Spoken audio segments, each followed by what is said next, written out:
And quite frankly, I'm a proponent of every nation exiting the WHO. If you go to exitthewho.org, you'll see that there are dozens of groups in nations around the world who are actively pushing back, saying, no, that's the wrong direction. We don't want to put central authority, give all authority to one central organization. Individual people with their individual health practitioners should make decisions that are best for each man and woman. It should not come down from Geneva or New York or Tokyo or anywhere else. We must have our freedom of choice to do what we feel is right for us and to reject anything that we do not think is appropriate. Yes. Thank you very much for I think in order to understand what is happening, we have to actually understand the procedure that they are taking, and that's why we have to stand up now. And I download this document from your website, and this is the document which WHO amended 5 articles back in 2022, May 27th. And I hope you're one of the very rare people in the world who have taken the time to do that. Thank you for doing so. I really thank you for gathering all the information, like critical information that we need to get to. So, and among the countries that proposed, I'm so not proud of my country in terms of this paper, because Japan is one of the countries which proposed this. And so, which I don't think many Japanese people would know about this existence of this paper. Isn't that indicative of the problem? Okay, that was proposed. I believe, if memory serves me, it should say May 24th, 2022. It was adopted on May 27th. Yes, May. Okay. 20th, yeah. Now, if you turn the page, Article 55 in that document, the hypocrisy is astonishing. Okay. It says in Article 55, which is included in that document, that any proposed amendments have to be submitted 4 months in advance of the meeting. Well, it was submitted on May 24th and adopted 3 days later. Okay. Now, did you get a notification on your phone, or did you get an email asking for your approval, asking for your input, asking you to vote on, no. The governments that are listed there, their bureaucrats made this decision without your consent. Okay. Now, what this is changing, a lot of people get confused about it. These amendments, there are 5, but one is the main important one. Currently, there's an 18-month period that these can be rejected. And then if they're not rejected at 24 months from when they were adopted, then they would go into legally binding force. These proposed amendments would dramatically shorten those timeframes.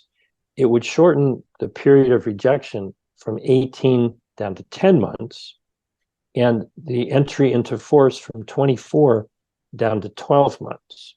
So what they are attempting to do is make it so that you have even less time to analyze and reject them.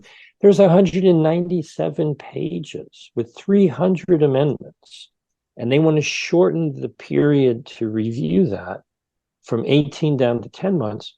But I'm here to tell you that that's not going to happen in Parliament or Congress or the Senate. Okay. The authority rests with the Prime Minister or whoever they delegate the power to, Health Minister or Ambassador to Geneva. And so when you think about it, these bureaucrats, many of whom are unelected, make these decisions. They're not going to reject the thing that they created and submitted. The people have nothing to do with this. Okay. And so becoming aware that over the decades, our governments have stolen power from the people, put it in the hands of unelected bureaucrats, and then handed it over to international organizations to the point where we have no idea who these people are. You know, whoever might end up as part of the conference of the parties in the framework convention, they're not going to care what we think. They're not going to ask us for our opinion. They're not obligated to. They're just going to make whatever decision they want that is best for them and the people that they're working with.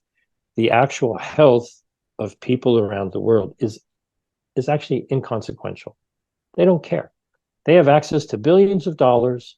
They're going to do with it whatever they want to do with it. So most of that money ends up in their pockets. And if people are harmed along the way, they don't care.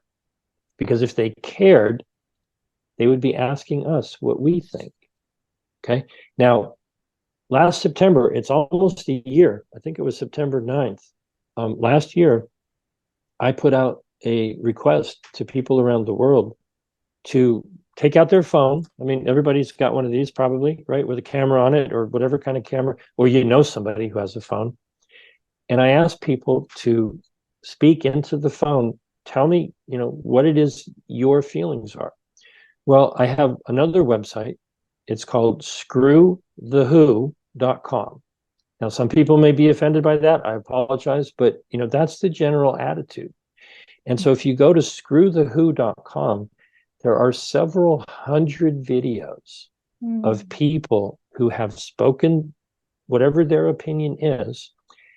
Back in April of 2022, we got 33,884 people to put in a formal public comment. 33,884 people in 1 week. And 99.9% of them said, we don't want any treaty. This is not what we want. So clearly, they are completely ignoring the will of regular people. And so the answer in my mind is to exit the WHO. If you go to exitthewho.org, or if you give me a phone call, I'm in the United States, I'm in California. The country code in the US is 1+1.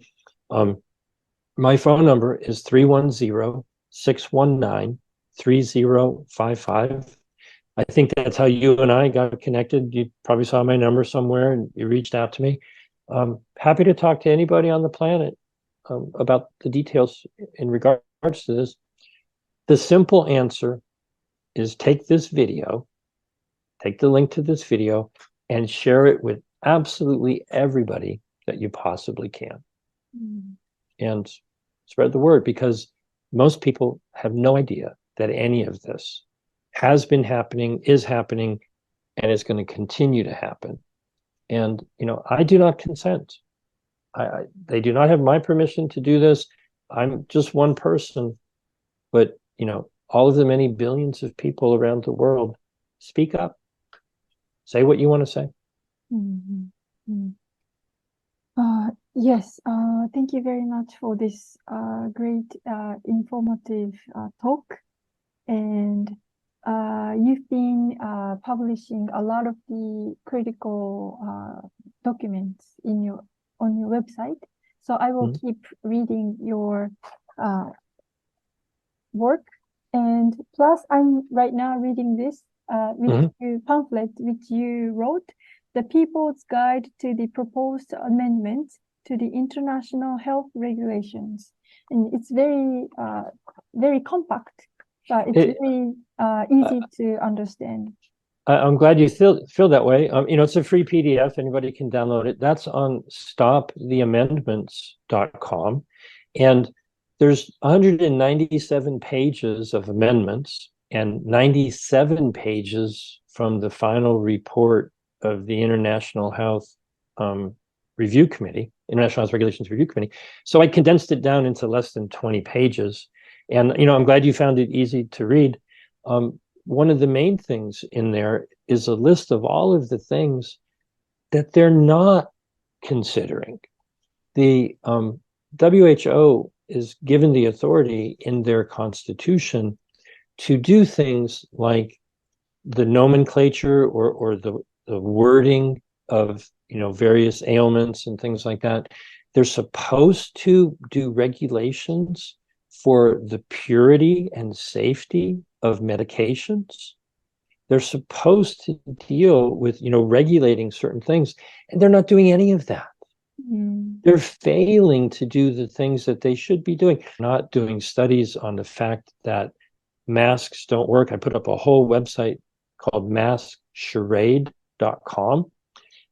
Now, I know it's a little bit more of a tradition in Japan for people to wear masks, primarily because of pollution or whatever it might be. But you have to understand certain types of respirators may protect you from poisonous things in the environment, okay? But the things that most people wear are inadequate, and they actually cause more harm.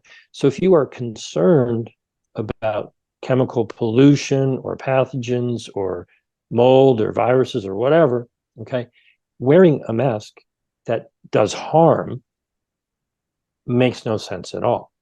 Wearing a respirator to protect you if you're in a contaminated environment might make sense, but that's not what people are doing. People are doing things that actually harm them and don't protect anybody else. And so the misinformation is phenomenal. And so I've done what I can, to put the information out there, and hopefully people will take advantage of the resource. The simplest thing that you can do to make a difference is to take the link to this video and spread it as far and wide as you possibly can. I appreciate you, giving me the time to talk to you about this. No. Thank you so much. And I really hope that I can do more like you do to stop this world dictatorship, because I am not, I don't give them consent either.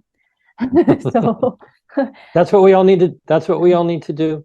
And there'll be more information coming, but I invite everyone who is concerned to take the simple action of sharing this information with other people, because if you don't know, if you're unaware, that is what it is. There are endless number of things that I do not know. Nobody knows everything, okay? Now that you know the information that you've just heard in this video, by all means, don't believe me. Go look at their own documents. I mean, what I've been doing for a year is just getting their documents, watching their videos, and helping people understand and find the important things that are there. So this is not a theory. This is evidence. This is their documents. This is what they say they want to do. Okay? Share that information with people. Many people may not care. Many people are busy with their life and their family and their job and their troubles and whatever. That's okay. You can't make someone care. The responsibility is on you. If you know something and you don't share it, then you are the censor. So don't complain about the government or Facebook or Twitter or any social media. If you know something and you don't share it, you're just as bad as all of the other censors. So the responsibility that you have is to go through the list. Most people have a contact list on their phone, right? If you have a phone number for somebody, either text them or call them and say, hey, I'm going to send you a video. You need to watch it. You can't tell them what to do, but you can share the information with them. If they don't want to watch it, they don't want to know, they don't want to do anything, you've done what you're responsible for, which is to share the information and not censor it. Okay? And beyond that, if you want to do more, let me know and we'll work together. Be more than happy. Oh, thank you very much. Yeah, there are no end for the questions to you. So maybe next time I would like to ask you about how the information operation is conducted. Like you talked about the Overton window with the interview with Noor bin Laden. I love her work, amazing work. And the interview did with her was amazing. So I hope to have this opportunity. Yeah, anytime, just let me know. It's been a pleasure. Yes. Okay. Thank you so much. And I hope everyone would spread this interview to your friends and families, and that's what we can do. So thank you very much. And now let me stop the recording.